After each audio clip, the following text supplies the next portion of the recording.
At a time of trillion-dollar deficits and a record debt, and at a time when we're spending as a federal government more than we have spent since World War II, the budget that was presented by the President is irresponsible.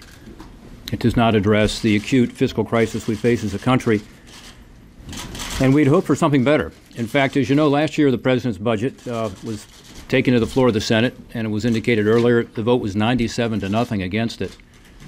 Many of us had hoped that the message would be delivered and that this year there'd be a more responsible budget document. As a member of the House Budget Committee and Director of the Office of Management and Budget, and now in the Senate Budget Committee, I've seen a lot of budgets.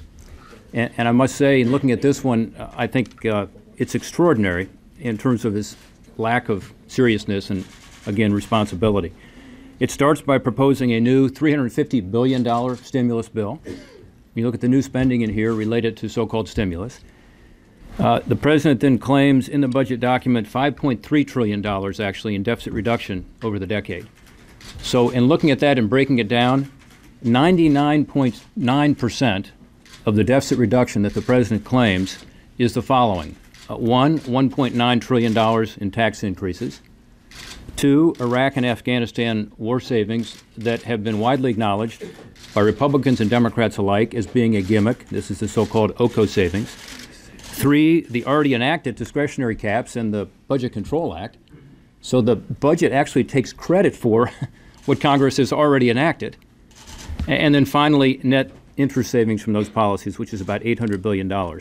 That is 99.9% of the deficit reduction. That leaves a minuscule $4 billion in what could be called savings in this budget. It's amazing, given the situation that we're in.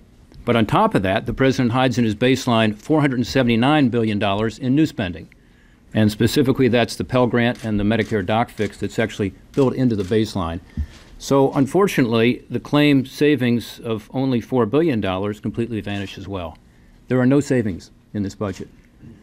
Again, this is a political year, and all of us are up here talking about this in terms of the fiscal environment. You probably wouldn't expect Republicans and Democrats to agree on too much during an election year. But to me, this budget goes beyond the line.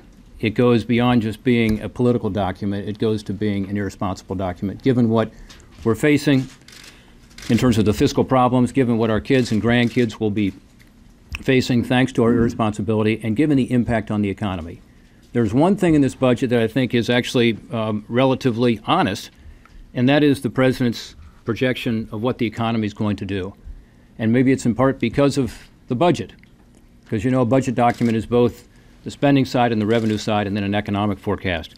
This budget, as I look at it, concedes that unemployment rates will be higher next year than they are this year, and higher in 2013 than they are next year.